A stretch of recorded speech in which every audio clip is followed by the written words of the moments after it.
Hi, my name's Eric. I'm with the product and development team at DealerSocket, and today I'm going to show you how to do some very basic, simple page editing using the automotive industry's newest and most advanced website platform from DealerFire called Engine 6. So let's just get right to it. We've got a new website that was recently launched, and I was taking a look and noticed that some of the interior pages more the same. So we've got this page, and you'll notice that as I click through them, you kind of see some differences between them. There's different text sizes here. There's different sizes of this questions and hours module here. You'll see some breadcrumbs here that you don't see on the other pages. So that's one thing we'll do is we'll clean up the styles of these pages to make sure that they kind of match. And then another thing that I noticed when I was testing on mobile, as that is the device that most of your users will be looking at your site on, is that this site actually doesn't look super good across, or this page rather, doesn't look really good across devices, where I see there's no padding over here, and there's a big space between these modules. So I want to kind of make sure that my site is going to look good on a phone and just give this some breathing room and just clean it up a little bit. So we're going to take care of both of those things by using the back end of Engine 6, which is what we call Builder. So to access Builder, if you're new, you're just going to log into Ignite and you're going to go to Builder, Page Builder. And from here, the first thing you want to make sure of is that you're editing your site. So this is going to definitely be something to note if you're an internet manager who manages multiple properties, but you'll have your company selector and your website selector. If you've ever gone through a redesign at DealerFire, you're going to see an old website there. Just make sure you're editing the one that is public on the web. So then we want to find the page we want to edit. So to do that, we go to the menu manager, which is up here. And I believe we were looking at the Sell Your Car page. So let's go to Sell. And now we're looking at the website in the back end. And this is kind of a what you see is what you get page preview, page editor, so that I can make changes here. And whatever I do here is going to be what I see on the front end. You'll notice some boxes here, spacer modules and things. So let's just try to figure out what it is we want to do. So first, I noticed that like this page had breadcrumbs, and I want to add breadcrumbs to this page. So I'm going to go into my modules, and I'm going to search for breadcrumbs. And I find that breadcrumbs module, and I'm just going to add it to the page. And now I've got breadcrumbs on my page. So I think that's a little bit too much breathing room. I'm going to drag that up a little bit so there's not so much space beneath it. And now I'm going to change some padding, because when I was looking at this page, I didn't like how this form was full width. It's like, why is this field so big across my screen? So to do that, I need to click the element that I'm trying to add padding to, and you'll notice that a container pops up. So you can select a module, or you can select the container that contains the module. Then click this little cog or gear to bring up the container settings. Now I'll go into my container styles, and I'll see that there's options for padding. And I'm just going to add some left and right padding somewhat arbitrarily. I'm on desktop right now, so I'm going to go ahead and add a bunch, because I like it when they're when forms are a little bit more compact. So I think that's a pretty good look. If I wanted to get more heavy with the padding, I can manually type in whatever amount that I want. Now, whenever you're editing something in Builder in one of these styles configuration panels, pay close attention to this little icon here. And this icon means that whatever you're editing is editable across each device. So I might want a lot of padding on this container on desktop, but if I put 200 pixels of padding on either side on mobile, then obviously there's going to be no room for the form. So knowing that, what you need to do is to go into your devices, and you'll see that we have the 4 main breakpoints here that allows you to make those same changes across devices. So I am going to come into this container and add padding for my small monitor. So I'll do 150 on either side. I like that, how it looks a little more compact, easy to digest. And while I'm here, I notice on this device that there is a lot of space between this block of text and this module over here. And that's because I've got a spacer module. But the cool thing about Builder is I can very easily reduce the amount of space that the spacer module takes up just by dragging these columns. But I want the text to occupy more horizontal space, so I'm going to grab this and move it over this way. And if I want, this questions to line up with what is my vehicle worth, I can come here and just kind of drag it down. Now I also notice that everything in here is being vertically centered. And I believe that's because in the container, in my settings, I have a content position. Everything in this container is vertically centered, right? But if I go to just a fixed position, then that's going to slam everything to the top unless I put padding or a spacer above that. So I think that looks a little bit better. So I'm gonna go ahead and leave that like that. I'm gonna hit save, and now we're just gonna go on down the line and make sure that it looks good on all devices.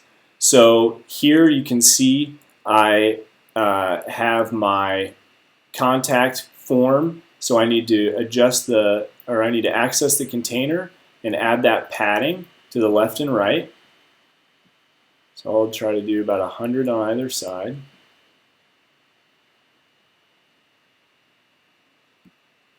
And that looks a lot better, I think. And then looking up here, this is kind of messy. So we've got all this space over here because of the spacer module. So I'm just going to pull this all the way over, and that's going to slam my spacer module to the next row. Now, if I wanted to, I could add padding here if I, whatever. But I think this looks pretty good. I got my little intro text. I got my, department hours, and here's the form that I can fill out. So I'll go ahead and save. That's my tablet view.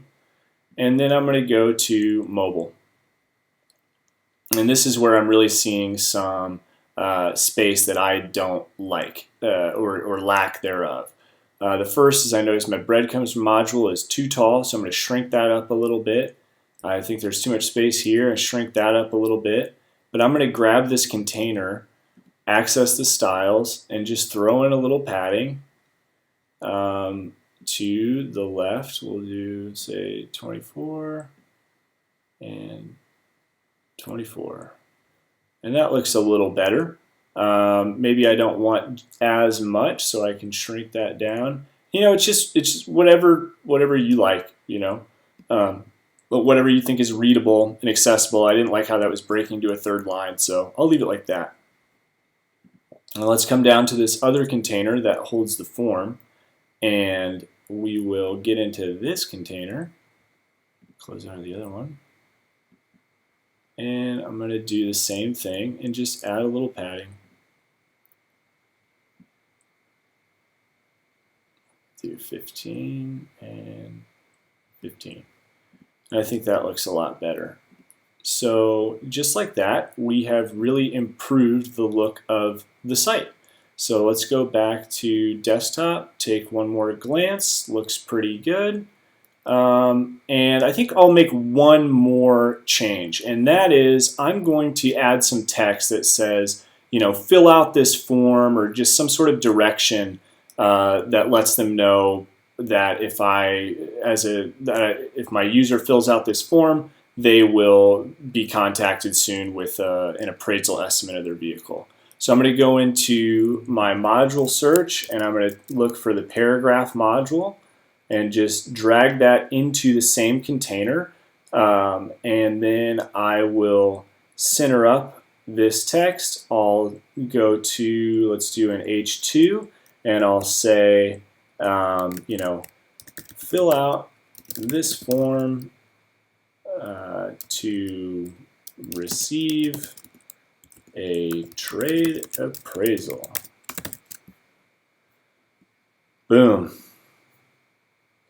And that looks pretty good. And you'll notice that when I dragged that paragraph onto the page, it created its own little container. You see that container that's housing just this paragraph module? Well, I'm going to go, I want this paragraph to be part of this other container. So I'm going to drag it down until I get it to where it is in the same container as the one that I've already been messing with. So, oh, I drug it below it. Now it's above it. Come on. Well, maybe I'm having some trouble with that. There we go. Nope. Well, you keep fiddling and you can, it's just a little bit of trial and error, but let's go ahead and look at across devices and make sure that I like the look of this. So far that looks good. Let's go to tablet. Still looks good. Devices, mobile. Okay, great. Yeah, looks like it's still got some padding. So we're all good. I don't need to fiddle around with getting it in the other container. So that looks great. I think I'm good to go on this page, and I'm just going to hit save and publish. So now that I've done that, I'll come here. I'll see what my page did look like. Hit refresh. And you can see that my changes have been applied to the page. I've got this new kind of call to action here. I've added breadcrumbs module. And as I scale across devices, I see there is padding and it looks a lot better than it did.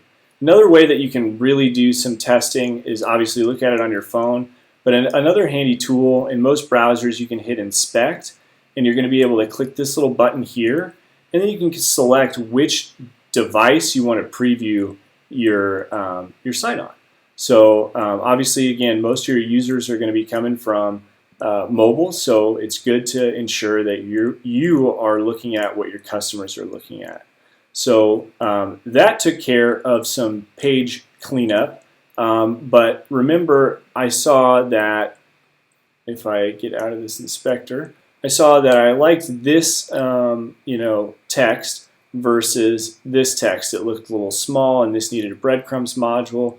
So I would come into here, and I would just go to Service, the menu manager, and I see that this needs to be a slightly larger font size. So I'm going to bring that up to a larger font size. That looks a little better. And I noticed again, remember how this was nice and wide, whereas it's really skinny over here.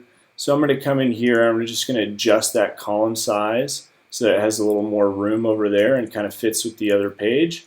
And I also noticed that this doesn't have that breadcrumbs module, which I think looks good and helps with SEO. So we're just going to add that to the page.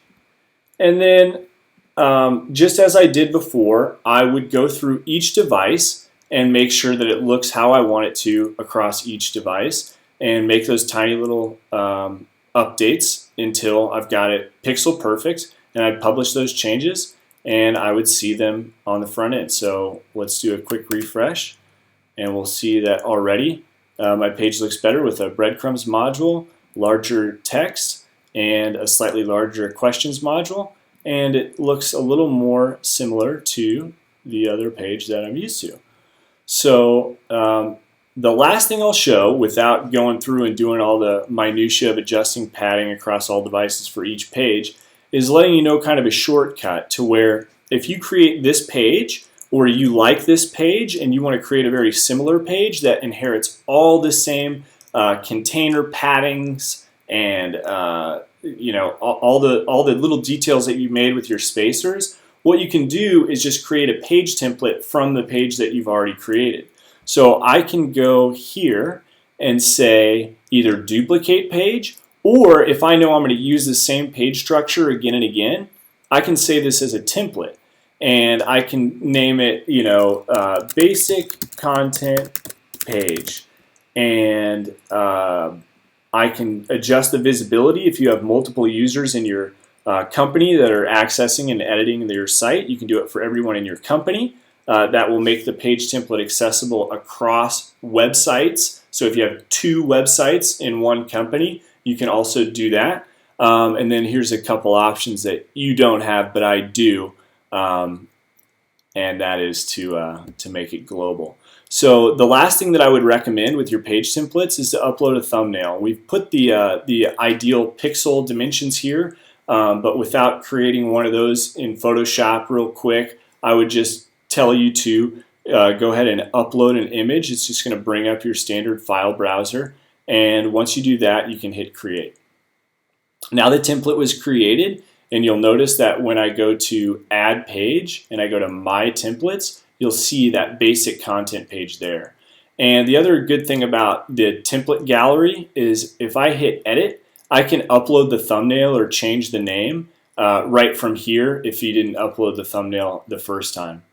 And the other thing is, if you created a template you don't like, you can always just delete it by clicking the trash can. So that's a little shortcut so that you don't have to go through the fine tuning that we just did, and it becomes really easy to crank out content if you're doing landing pages or anything else. So